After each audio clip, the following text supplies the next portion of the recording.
When you decide that you are the creator of your own reality, and you acknowledge that the universe is cooperative and that you have the power to offer a vibration by deliberate intent, and then you practice it segment by segment, which is really easy. As Esther is thinking about getting out ahead of it, she sort of got lost in the out ahead of it. She spent a couple of days really contemplating, what is out ahead of it? How big do I want to think? The expansiveness of her future overwhelmed her as she tried to get out ahead, as she tried to think thoughts that she wasn't in very close proximity to. She couldn't make that jump. And so instead of it being an exercise of elation, like going through that portal that we described the other day, it was like standing at the brink of the portal, trying to stick her head through the portal and not knowing what was on the other side of it and not being able to connect with it all. And then she began asking the questions of us, Abraham, what do you mean? What exactly do you mean by getting out ahead of it? And we said, we mean only this simple thing. Don't react to life. Plan it. That's all. Well, how far ahead can you plan? Can you really get out ahead of everything? Not really.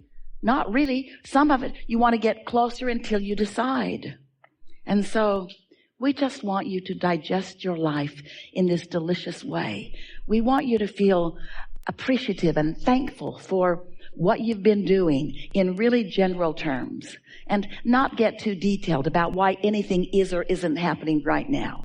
But from where you are, if you could just accept along with us the perfection of where you stand right now, and then just softly intend for the things that you would most like to experience in as best as you can figure out what the next segment of your experience is, you will discover a cooperative universe unlike anything that you've experienced on a consistent basis before. And before you know it, you will feel your directing, your soft, gentle, expectant directing of all things working out for you. Now, they always are. But when they work out as you have asked them to work out, that's when life begins to feel extra fun to you, you see. Observation can be nice. Reacting can be nice if the conditions are such. But if you allow yourself to be, we love you so much, a lazy responder to conditions, then you can as easily be a responder to a negative condition as you are to a positive condition. In other words, if you decide that you're just a reactor to what's going on, now you got to be like so many people try to be and can't be. You've got to control the conditions to which you are responding. And then everything gets all wonky. If you train yourself to be responsive to conditions, a conditional creator, then you get into that place where you have to control what's going on. And have you noticed you can't do that? You just can't control the conditions. So if you decide you're not going to be a conditional creator, you're not going to be a reactor or a responder. Instead, you're going to be a get out ahead of You're going to be a segment intender. You're going to be a flow of the energy and find the feeling of the energy that has flowed. You're going to be a painter of an image, a decider of how you want to feel, a stater of what's next and how you want it to feel. And you begin to see the power of that intentionality. Now you've got it forevermore about everything. You want life to come to you in bite-sized pieces, just like you want to eat your dinner in bite-sized pieces. It could all be there at once. And you could be given 13 seconds to ingest it, but it wouldn't be what you're really looking for. Bite-sized pieces, segment by segment by segment by segment by segment, all under your control, all responding to you, and you being right there because of your segment intending, because of your segment intentionality, because of your segment getting out ahead of it, because you thought about the segment right before you went. You thought about the segment before you got in your car, and then you thought about the segment once you were in your car, and you thought about the segment before you met up with your friends, and you thought about the segment while you were with your friends. In other words, you're thinking about it. You're giving the universe an opportunity to sync up with the very best of you, and it will. So when we encourage you to get out ahead of it, Was it sort of twisting your brain into a knot? Or did you not think about it at all? Esther thought about it incessantly. Getting out ahead of it, getting out ahead of it. How far out ahead of it should I be getting? I can't get into the unknown with much satisfaction. She began to notice that she could be general in her getting out ahead of it. I expect to live happily ever after. But do you know what segment intending is?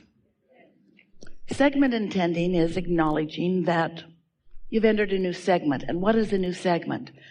It's a new block of time, a new period of being where your intentions have changed ever so slightly from the block of time or from the period of experience that was just before it.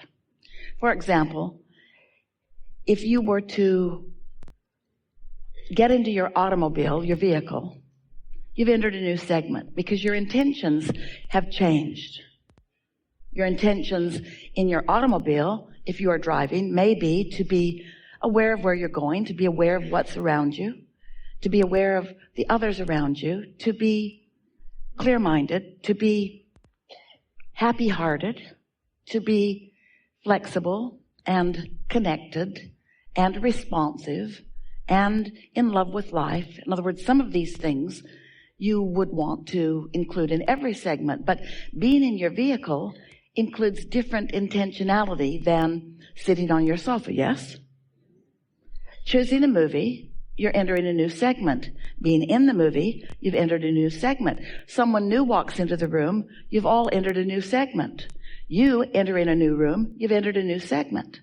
So if you are aware that a new segment has begun, then you can think about what your preferences are with that segment. Isn't it interesting how life continues to be? And you continue to be in it. And you continue to be where you are. And life comes to you. Sometimes it feels like it's coming at you. Life comes to you in perfect response to what you've got going on. And as it does, you are able to continually evaluate. Yes? So, do you think you're overdoing your evaluating or underdoing it? You think you are paying too much attention to life or not enough attention? Do you think you're trying to figure it all out? In other words, getting out ahead of it, that's a big thought, isn't it? Because as much as you've already lived, there is so much that is before you. In fact, almost all of it is before you. Since you're eternal, that makes sense, doesn't it? Esther's daughter, Tracy, often tells the story. Esther heard her tell the story to her own children recently, that when she was in college, she was working as a waitress in a 50s diner.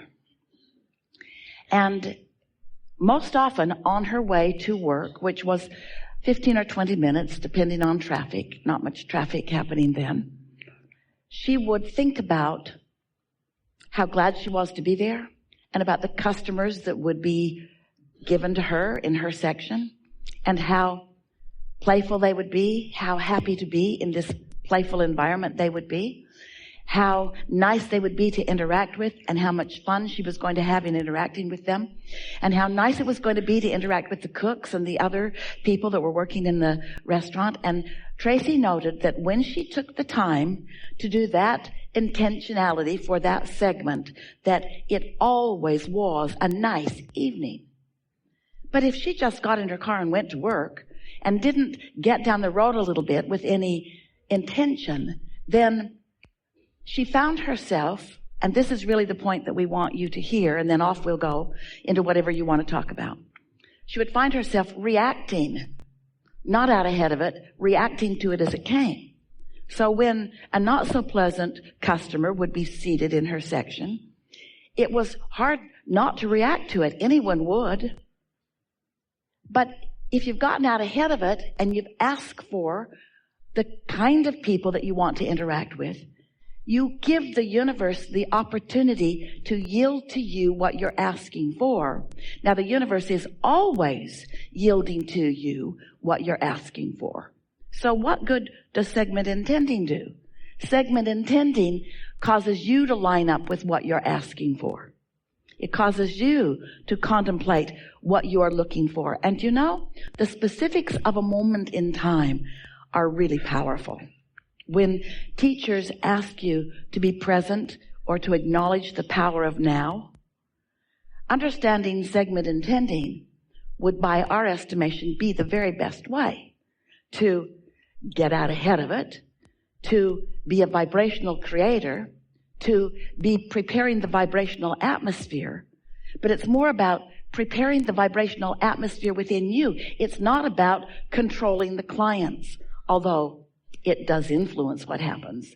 It's about you identifying what your point of attraction is going to be, so that in this segment of your experience, your point of attraction is going to be something that you have particularly identified that you want to emphasize. You see what we're getting at? And we would like you to, just for today, maybe tomorrow, and possibly for the rest of your life, think about getting out ahead of things in just that way.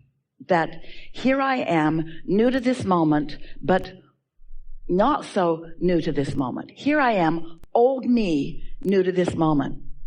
How much of old me is in this moment getting in the way of the new to me in this moment? How much of who I have been is active right now? And so how much am I regurgitating rather than getting out ahead of it? How much am I intending and how much am I just reacting to? And as you begin playing with this, what you're going to begin to notice is that you have a lot of control over what comes into your experience, segment by segment by segment by segment. So many things. The universe is cooperative, and the law of attraction is always gathering all of the cooperative components. But sometimes, if you're not paying attention, you are not identifying and dictating the components to which you intend to be cooperative. And since it's all about attraction, it's all about attraction, it's all about attraction, it's all about attraction, then don't you want to do whatever you can do to get out ahead of it so that you can be a vibrational offerer who attracts to you what you intend to attract, rather than someone who just sort of stumbles into a moment. That's what we call creating by default, and then reacts to the moment. Because sometimes, and you all are getting pretty good at this, you have your pals, and you have your cooperative components already assigned, and you know who many of them are. You know who you can hang out with and who you can have a pretty darn good time with, because that's just who you usually are together. But we don't want you to be dependent upon any conditions for how you feel in the moment. We want you to get out ahead of it so that the conditions of your moment are responding to the vibration that you have chosen, rather than you waiting until it's extra hard and then trying to segment intend around the reaction that you're having to something. It's not easy to be a physical being in a world where there is so much for you to observe, because the normal human relationship with life is one of reaction. But a life of reaction is not a life of deliberate creation. A life of reaction is not being out ahead of it. A life of reaction is reacting to what is going on. That is not deliberate creation. That is creation by default.